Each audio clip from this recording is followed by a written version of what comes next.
लेकिन आपका स्वाभिमान ही है कि जिसकी वजह से कोई नेता आपको बर्दाश्त नहीं कर पाता है। स्वाभिमान तो सबको होना चाहिए, ये अहंकार नहीं है। स्वाभिमान तो हर में होना चाहिए। आप किसी के स्वाभिमान को तोड़िएगा तो उसके फॉलोअर से लाभ नहीं आपको मिल पाएगा। विपक्ष तो सवाल उठा रहा है उनके सेहत पर। देखिए, अभी जो राजनीति हो गई है वो राजनीति में सिर्फ पक्ष और विपक्ष है, विरोध ही विरोध है। प्रशांत किशोर आए हैं, उनको कैसे देख रहे हैं, उनके कामकाज को, उनका क्या भविष्य है? देखिए, भविष्य क्या है ये मैं नहीं कह सकता, लेकिन काम तो अच्छा कर रहे हैं। कठिन तो है, अब गांधी का रास्ता आसान तो नहीं है, वो डगर कठिन है। और वो कह रहे हैं विश्वास यदि जीत लिया जनता का तो इसका लाभ भी होगा। नमस्कार, सिटी पोस्ट में आपका स्वागत है। मैं हूं श्रीकांत प्रत्युष और मेरे साथ हैं बिहार के जाने माने नेता पूर्व सांसद अरुण कुमार जी। आप लोकसभा चुनाव लड़े बीएसपी के टिकट पर, आगे क्या तैयारी है? अब इधर 2-3 महीने से मैं बिल्कुल शांत बैठा हूँ, कुछ निर्णय ले नहीं पाया हूँ। निर्णय करूँगा तो बताऊँगा। चुनाव तो अब आ रहा है तो आप निर्णय तो लेना पड़ेगा। हाँ, निर्णय लेना पड़ेगा, कुछ निर्णय होगा। क्या महागठबंधन या एनडीए? अभी कुछ नहीं कह सकते, अभी हम भी देख रहे हैं, क्योंकि कई बार हमारे निर्णय में धोखा हुआ है, तो इस बार साथियों का भी कहना है सोच समझ के निर्णय लें। तो आप बीएसपी में अब हैं या छोड़ दिया? नहीं, बीएसपी में नहीं है, कब भी छोड़ दिया। चुनाव लड़ने के बाद छोड़ दिया? नहीं, चुनाव लड़ने के बाद कुछ दिन तक थे, लेकिन वहाँ हम एडजस्ट नहीं कर पाए। कुछ जैसे लोग जो वहाँ पहले से बैठे थे उनको लगा कि नए नए आए हैं तो ABCD से शुरू करें, तो जो तोता पढ़ा हुआ है उसको तो ABCD से पढ़ने में दिक्कत है, तो उन लोगों को नहीं वो बात समझ में आई। फिर हम चाहते थे कि BSP के साथ रहें और ये राजनीति को एक फलक तक पहुंचाएं, लेकिन हमको लोगों ने माने वो, लेकिन फिर भी मैंने कुछ उनसे शिकायत मेरी नहीं है, इसलिए कि क्राइसिस के समय में उन्होंने साथ दिया। लेकिन आपका स्वाभिमान ही है कि जिसकी वजह से कोई नेता आपको बर्दाश्त नहीं कर पाता है। स्वाभिमान तो सबको होना चाहिए, ये अहंकार नहीं है। स्वाभिमान तो हर में होना चाहिए। आप किसी के स्वाभिमान को तोड़िएगा तो उसके फॉलोअर से लाभ नहीं आपको मिल पाएगा। और मैं समझता हूँ कि स्वाभिमान को बहुत ताक पर रख करके हर लोग राजनीति नहीं कर सकता है। तो ये बात तो है, ये मेरे सफलता में बाधक है, ये बड़ा बाधक है। आज का माहौल वैसा रहा नहीं। हमने जॉर्ज फर्नांडिस के साथ राजनीति की और वो मेरे स्वाभिमान की रक्षा करते थे, हर मुद्दे पर करते थे, तो वो चल गया। उसके बाद कठिनाई हुई है और यह भी तय है कि मैं स्वाभिमान को गिरवी रख करके राजनीति नहीं करूँगा। ये हाल के दिनों में चर्चा थी कि नीतीश कुमार करीब हो रहे हैं आपके। और नीतीश कुमार के साथ तो मैं अभी हूँ नहीं, इसलिए करीब जब ऐसे तो हमारे नेता रहे हैं तो करीबी तो है ही। उनके सुख दुख, सुख में भले न शामिल हों, वो जब बीमार थे तो हमने थोड़ा नोटिस लिया।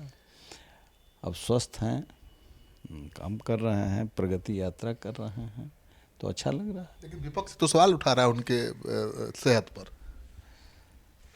देखिए, अभी जो राजनीति हो गई है वो राजनीति में सिर्फ पक्ष और विपक्ष है, विरोध ही विरोध है। विपक्ष का काम सिर्फ विरोध है। तो हम ये कहेंगे कि राजनीति जिस मोड़ पर खड़ी है इसमें रिफॉर्म की ज़रूरत है। विपक्ष को सकारात्मक विरोध का सहारा लेना चाहिए और अपने कर्मों को ठीक करना चाहिए, अपने व्यवहार को ठीक करना चाहिए। उससे नई पीढ़ी प्रभावित होती है। इसलिए सब कुछ विरोध के लिए नहीं होता है। तो वो मैं देख रहा हूँ कि कभी कुछ होता है। लेकिन अब सवाल ये उठता है कि अभी बिहार की जो राजनीति चल रही है, आप देख ही रहे हैं बहुत करीब से। प्रशांत किशोर आए हैं, उनको कैसे देख रहे हैं, उनके कामकाज को, उनका क्या भविष्य है? देखिए, भविष्य क्या है ये मैं नहीं कह सकता, लेकिन काम तो अच्छा कर रहे हैं। वो संस्कृति समाप्त हो रही थी पुरानी, जो आम लोगों के बीच जाने का, और उन्होंने शिद्दत से इस काम को किया है। तो कंसिस्टेंसी बनी रही तो वो परिणाम भी उसके आएंगे, लेकिन उन्होंने काम किया है। एक जो धारा है, जिस धारा को लोग माने ना माने, सब लोग मानते हैं, गांधी की धारा को। तो गांधी का था कि गांव की समस्याओं को समझना, महसूस करना, पढ़ना। कई सरकार में निर्णय, एनडीए में भी, यूपीए में भी कई ऐसे निर्णय हुए हैं जो जन विरोधी हैं, लेकिन उस पर न पार्टी के अंदर आवाज़ उठती है और न विरोध वाले विपक्ष भी नहीं उठाते हैं। यदि कोई प्रभाव डालने वाला विषय हो तो उसको नहीं उठाते हैं। इसलिए जनता के बीच जाने के बाद वो तस्वीर ज़्यादा झलकती है, स्पष्ट होता है। जैसे शिक्षा, इस पर मैं बराबर सरकार के अंदर रह करके भी, बाहर रह करके भी मैंने विरोध किया है। शिक्षक कोई मेटेरियलिस्टिक रिजल्ट देने का विषय नहीं है, शिक्षक सम्मान का विषय है। और शिक्षक एक दिन में बनता भी नहीं है।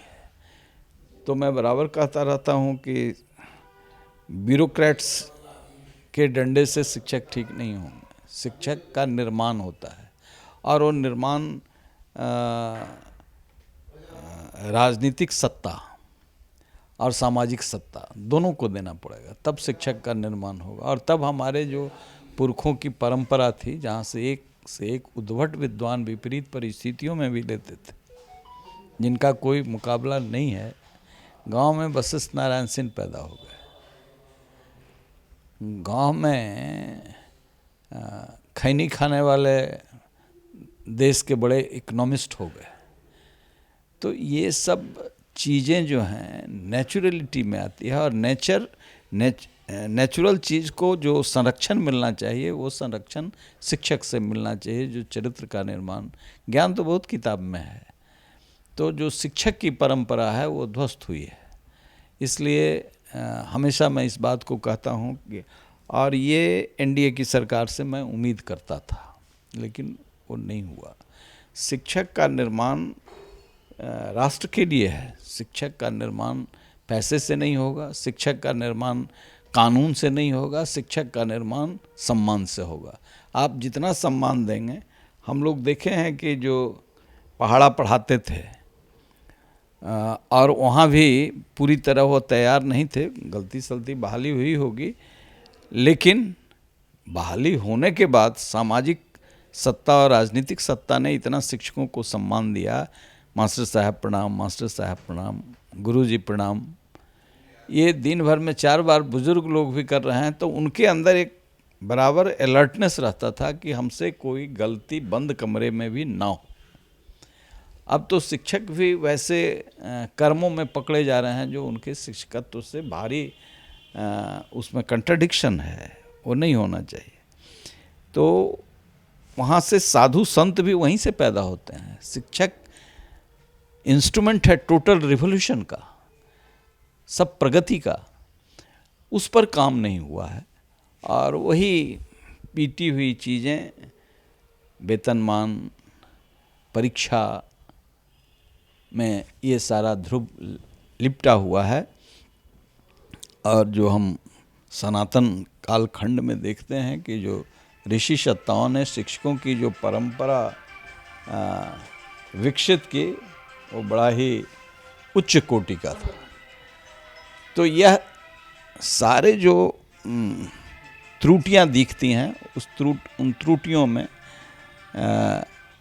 एक बड़ा पक्ष ये है नहीं, प्रशांत किशोर को आपने बोला कि गांधी के नीतियों पर, सिद्धांतों पर चल रहे हैं, लेकिन गांधी तो शराबबंदी के खिलाफ थे। वो शराबबंदी खत्म करने की बात कर रहे हैं, इसको लेकर भी सवाल उठ रहा है। देखिए, गांधी को एक बिंदु पर फिक्स नहीं करना पड़ेगा, वो समेकित देखना पड़ेगा, उनकी दिनचर्या को देखना पड़ेगा, उनको कार्य को देखना पड़ेगा, उनकी व्यवस्था को देखनी पड़ेगी, उनके आचरण को देखना पड़ेगा। गांधी से बहुत सारे मुद्दों पर मेरा मतभेद है। मैं अंबेडकर को बहुत सारे मुद्दे पर गांधी से श्रेष्ठ मानता हूँ। जिन परिस्थितियों में डॉक्टर भीमराव अंबेडकर काम कर रहे थे वह बहुत ही विपरीत परिस्थिति थी, और तब भी वो अड़े रहे देश के अखंडता के सवाल पर, कई सवालों पर। तो गांधी को एक सांचे में सिर्फ शराबबंदी से नहीं देख सकते। गांधी शराबबंदी नहीं चाहते थे, लेकिन उनकी सरकार में कहाँ शराबबंदी हुई थी। अब प्रशांत किशोर यदि शराब पिएंगे तो विषय गंभीर होगा, क्योंकि समाज नहीं मानता है, बहुमत नहीं मानता है। और शराब खुलने से और इस प्रतिबंध से अभी तो कोई फ़ायदा नहीं है। तो जो वो दौरा किए, अनुभव किए, इसमें निश्चित तौर से उनको यह महसूस हुआ होगा कि यह जो इम्पोजिशन है इससे गरीब लोग ज़्यादा परेशान हो रहे हैं। बहुत सारे लोग जेल गए, बहुत सारी बातें। अच्छी चीज़ नहीं है शराब, यह बात तय है, लेकिन अब एक आदमी को हमने कह दिया कि शराब छोड़ दीजिए, और वो छोड़ दिए। उनको हम जा कर के गुरुदेव आचार्य श्री राम शर्मा के पैर पर शपथ दिला दिया, और वो रोज़ एक बोतल शराब पीते थे। और मैंने कहा तो कि अब छोड़ दीजिए, तो उन्होंने एक दिन झटके में छोड़ दिया, वहीं हरिद्वार में, और 1 महीना के बाद बीमार हो गए। तो डॉक्टर ने कहा कि ये धीरे धीरे छोड़ते, ये बैक सिंड्रोम इनको हो गया, ये बचेंगे नहीं, और किसी की बात नहीं मान रहे हैं। मैं गया और हमने कहा कि मैं माफ़ी चाहता हूँ, मैं नहीं जानता था ये मेडिकल कि आपका बॉडी जो है सो एडिक्टेड हो गया है, और एकाएक ये झटका लगा, आपके बैक सिंड्रोम है, तो धीरे धीरे छोड़िएगा। और वो 2 साल में फिर धीरे धीरे छोड़े, अभी ज़िंदा हैं, नहीं तो ख़त्म हो जाते। तो बहुत सारी चीज़ें हैं कि आप कानून से, इसका ये कानून का विषय नहीं है, ये विषय है कि बहुत लोग शपथ जो ले रहे हैं वो भी इसका सेवन करते हैं, तो वो किसी को फोर्स नहीं कर सकते। कोई कानून ऐसा नहीं बनना चाहिए। प्रशांत किशोर आपको बुलाएंगे आपको सम्मान के साथ, तो आप जाना चाहेंगे, जुड़ना चाहेंगे? देखिए, हमारे चिंतन में, हमारे सोच में वो मॉडर्न टाइम के नेता हैं, और मैं पुराने विचारधारा का व्यक्ति हूँ।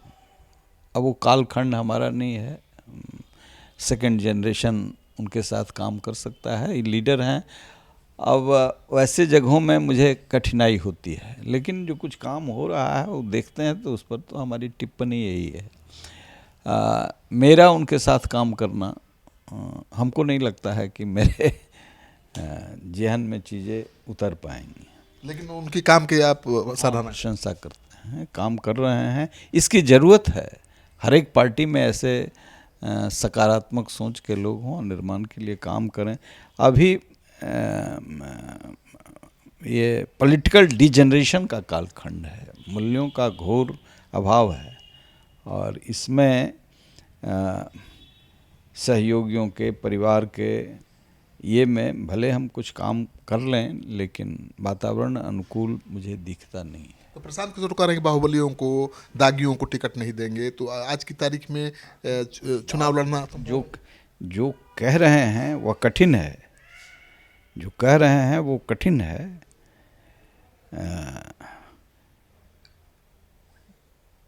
लेकिन अमल में तो होना चाहिए। वो कठिन तो है, अब गांधी का रास्ता आसान तो नहीं है, वो डगर कठिन है। और वो कह रहे हैं विश्वास यदि जीत लिया जनता का तो इसका लाभ भी होगा। अच्छा, आखिरी सवाल लोगों को क्लियर कर दीजिए। आप बीजेपी से नीतियों से संतुष्ट नहीं हैं, महागठबंधन के विचारधारा से भी मुझे नहीं लगता है बहुत करीब है आप, प्रशांत किशोर के यहाँ कोई जाने की संभावना नहीं है, तो आप कैसे राजनीति आगे बढ़ाएंगे? नहीं, हम देखिए, हम बीजेपी में नहीं हैं, फिर भी 370 का समर्थन किया और जम कर के किया। बहुत हमारे लेफ्ट के साथी हम पर बहुत टिप्पणी भी किए कि आप एक तरफ सेकुलरिज्म की बात करते हैं, हम कभी सेकुलरिज्म और राष्ट्रवाद के अंतर को समझिए, उसके बाद इस पर बहस कीजिए। तो सवाल ये है कि जो नरेंद्र मोदी ने कुछ काम किया है नॉर्थ ईस्ट में, जो मैं जॉर्ज के साथ वहाँ काम किया हूँ नॉर्थ ईस्ट में, मोरे में गया था, एंटी ड्रग ट्रैफिकिंग उन्होंने धरना प्रदर्शन सब वहाँ मोरे में किया था। बहुत बिहार के बच्चों को लेकर के गए थे हम, और समता पार्टी के नेता लोग भी बहुत थे उसमें। तो सवाल ये है कि किस पार्ट से देश, नीति और अपना स्वार्थ तीनों को बैलेंस करके राजनीति करना पड़ेगा। हम कहीं से गढ़ लेंगे बिहार, कहीं से गढ़ लेंगे हिंदुस्तान, ऐसा तो नहीं होगा। तो बीजेपी ही आखिरकार चॉइस है। अब ये मैं नहीं कह सकता, लेकिन एक कोने में नरेंद्र मोदी का चेहरा है हमारे ये में, और चाहे संसद में हो, पार्टी में रहें ना रहें, अलग भी रहे हैं, तो हमने देखा है जो जिस स्थान पर